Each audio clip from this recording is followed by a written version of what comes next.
So Glenna Mageau and I were having a little informal chat just to catch up because I haven't chatted with Glenna in ages. And in the last 6 months, Glenna has published 2 books, and the conversation got rolling in such a way that I thought, why aren't I recording this? Because I think everybody's going to want to hear this. So Glenna, so first of all, Glenna, you are typically in the past, you've been a fiction author, right? Yes. And now you've just published 2 nonfiction books. Yes, yes. How exciting. I love books. Jump ship. No. What did you say? Jump ship? Jump ship. So start to tell me about the book that you were just holding up, the one that just came out that you've been telling me about. Do you know your mother's story? Yeah, it came about because of a couple of reasons. One, because I have a lot of my mom's story, but it's scattered all over the place, and she's no longer here to ask. So I've always thought I need to pull that information together. And I've often thought about my kids too. There's lots of stuff I haven't shared with them. We just don't see it as all that important. If we're doing something, it's like, oh, I used to do that, or, oh, I remember.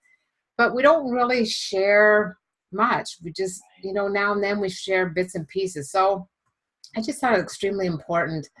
But another thing that really inspired it is I've been interviewing women, they'd be in their 80s, 90s, 100s, who back in their day stepped outside the norm and they worked or got educated, right? And a lot of the stuff they're telling me, their families didn't know.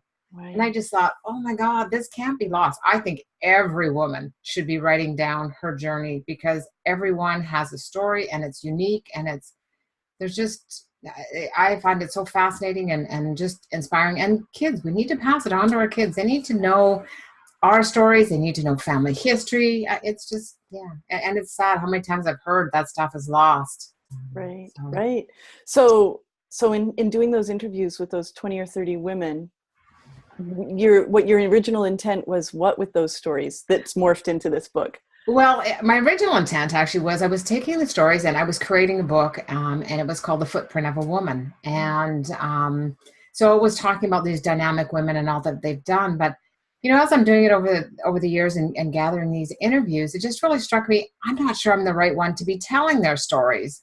And I just thought, really each one of them needs to be telling their stories and needs to be sharing it with their children. And the children need to be asking. And the other thing too is I truly believe when we get old, we should feel loved, connected, and know that our lives mattered. And too often that doesn't happen. And especially for women, the older women, they just don't see a lot of what they've done as all that important. And I find that extremely sad. And the other part is that there's often a rift between adult children and their moms.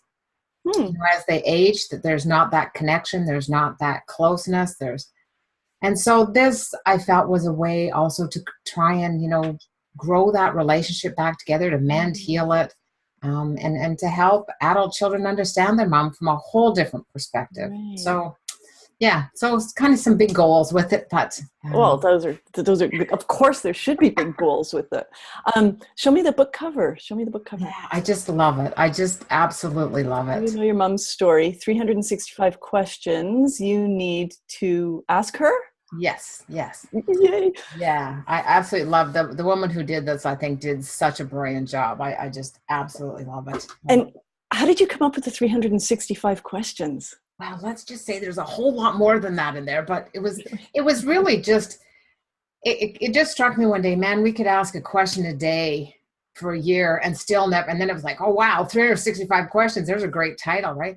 Right. But yeah, we could ask a question a day for probably the rest of, 20, 30, 40 years, rest of our lives, and still never get to, the heart of it. So how did you figure out which ones were important? Did you go back to your own questions that you couldn't answer about your own mom? Some. I mean, some were sort of, just the generic kind of ones. But then it was like, really just to get the conversation started. Because actually, since I've printed it, oh my God, I probably have another 1,000 questions that could have gone in there. It's like, oh man, but there was a point. It was like, okay, you've got to stop.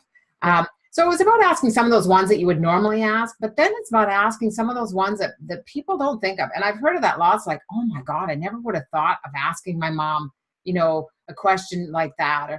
So give me an example. Flip it open and give me an example of one of those questions. Because you're actually now you're on tour.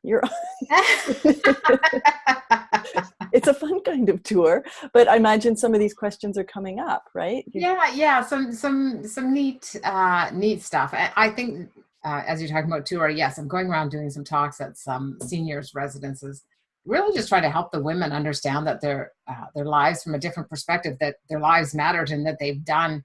I mean, when you look at our moms, the women's the 80s, 90s, 100s, they've lived through the most dynamic change of anyone in history. Anyone. I mean, we're talking going from horseback riding and bike to we're shooting people to the moon and living out in space, right? Like, so dramatic, the change. So yeah, it's truly amazing. So the one thing with this book, I've divided it. I start out with talking about mom and how to really relate to her and why it's important to get her story. And to understand that to really have conversations with her, because here's one of the funny things I hear, and this happened at the talk last week. The women said to me, the older women, they're saying, thanks a lot for your talk. We thoroughly enjoyed it. And I says, that's great. I says, are you sharing your story with your children? And both of these women both kind of looked at each other and went, no. And I says, how come? They said, they've never asked. Mm. Now I hear the flip side of that from adult children, our age. And I say, so, are you having that talk with them? Yeah, I ask her all the time. And she always says, I don't know. And doesn't share her story. Right. Right. So there's a disconnect on how to ask those questions and when to ask them. And so one of the things that I talk about in the book is about going back in time and understanding that the time she's most connected to is when she was a child. So if you can understand that era and talk about things from that era and compare it to now and do that kind of stuff, you're going to get a whole lot more from her. But it's also about us sharing our stuff too, right? And we don't. It's like, and I don't mean having to go into the deep, dark secrets kind of thing, but, just simply, I talked about cell phones, and they got such a kick out of it, from the old phones to the new phones. And we talked about the party lines and the big old phones, we talked about all of that stuff, and they just had such a who with it. Lots of different stuff came up. Like, it brought up a lot of stuff. I talked about apple pies and how to make them today versus way back when. And oh my God, the stories that came up were priceless. Actually, the funniest one was this guy came up to me after, and he said, back in, I think it was the 50s, maybe it might've been the late 40s. He said, there was about a dozen of us. And he said, we cleaned this orchard of apples and we decided we were making apple pies. He said, we made 84 in one day. 84. I can't imagine doing that today we have modern technology. It makes it way easier. Right. He said, we got a little bit sick of apple pie. He says, but it was good. So anyway, I talk about that. And then I go into different sections that to do with marriage, travel, money, a lot of different things. So you asked about a question. I'm just thinking, I was talking to my mom yesterday, and in fact, totally oversharing here, but I just had, after a decade, I've just had an IUD removed because I'm 52, and the doctor said the odds of you getting pregnant are slim to none, and slim left the building. So, okay, let's get this thing out. Well, guess what? I've started menstruating again, and I called my mom. I'm like, Mom, how old were you, and what have you given me genetically that I'm 52 and this is still going on? And she told me a story, which of course she had never told me before, about she had virtually the same conversation when she was 53 with her doctor, and her doctor was like, why do you still have that thing in? You're never going to get pregnant. And she was like, I better not get pregnant, otherwise you're taking care of it. And that's what I said too. I'm giving that thing, first one to touch it keeps it. Right? So anyway, so we had a great conversation yesterday, and we never have talked about that kind of thing. So anyway, but thank you for that, because that is it. It's about just taking, and it doesn't have to be quite that person, but that's cool, because that's what, honest to God, your mom will relate to. And you didn't talk about those things, right? Like, you did not talk about your period, menstruation and stuff like those were subjects that, she wouldn't have even been talking to my dad about. No. And see, and that's the thing to understand too, is our moms grew up in a time that sharing was not okay. Emotions were not okay. Mm-hmm. Saying I love you was not okay. Like, there's just, so many things that we really want and need as those adult kids, but she never learned how to do that. And so we have to understand that and respect that and teach her, so many of them are so open to wanting to talk. They just don't know how. Yeah. They just don't know how. Right. Yeah. So yeah, Huh. Well, it's, okay. So now you found a question. yeah, I'm sort of flipping through and going, let me see. Yeah, I don't know which topic. What were some things she and her best friend used to do to talk about? And I've talked about her best friend, and I've gone through sort of the ages, different ages, because friends change over time, right? Yeah.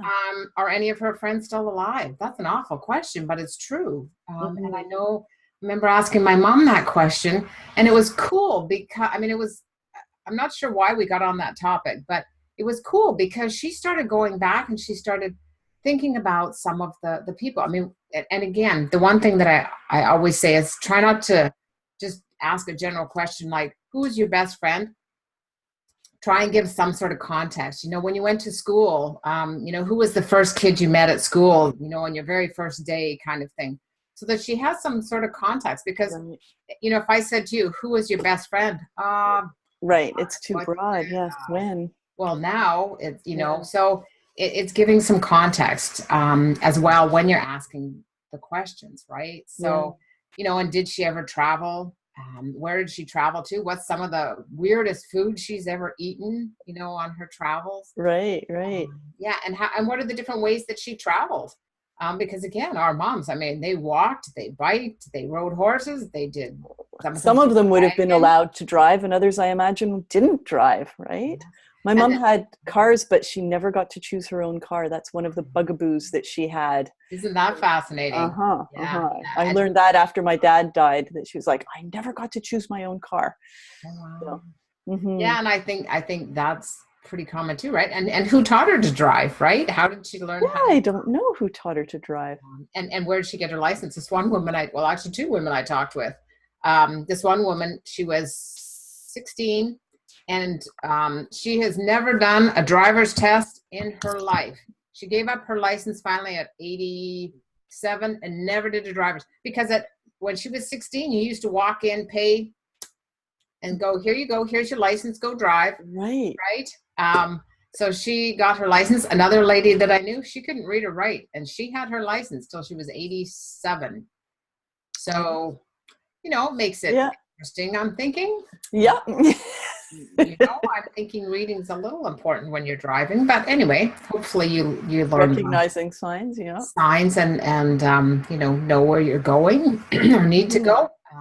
Anyway, so some fascinating conversations to have. But and I just, like I said, I just find it sad that so much with our seniors, we just let the stories go. And they absolutely love that. Honest to God, you want to see a senior come to life, start talking about what they know, and wow.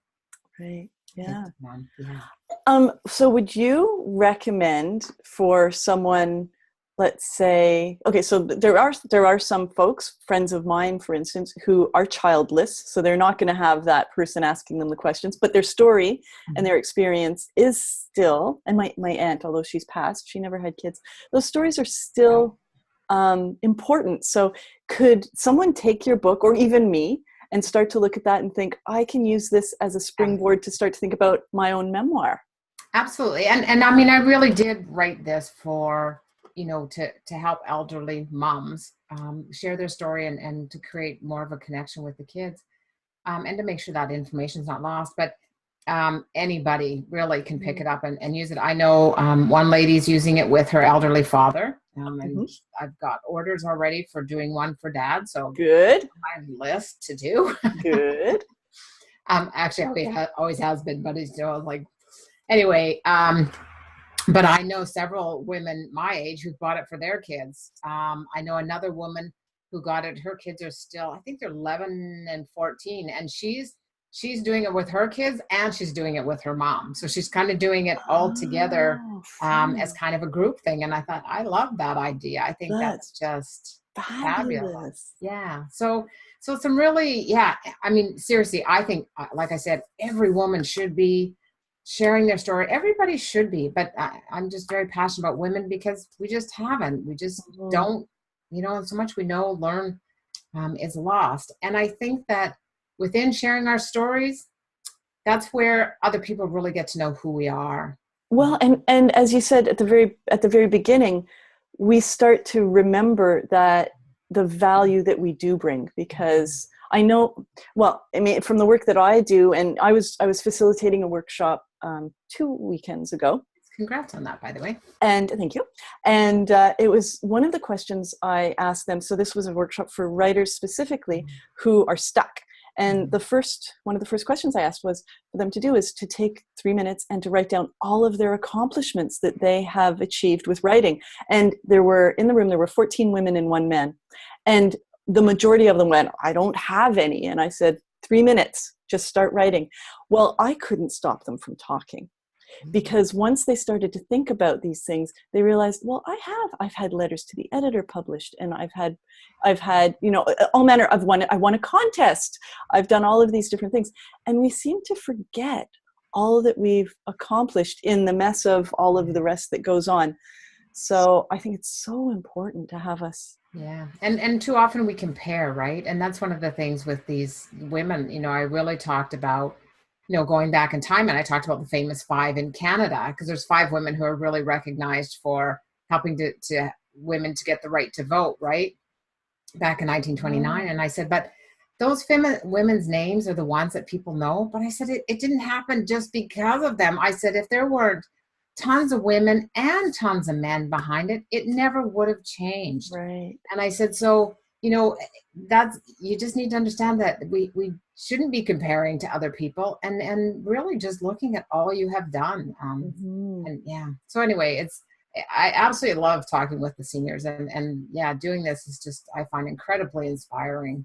So hopefully it's having that effect on them as well, but it definitely is on me. Yeah. Oh, that's great. That's so great. And how much fun that is that's the neatest book tour that I've ever heard of. That's really neat.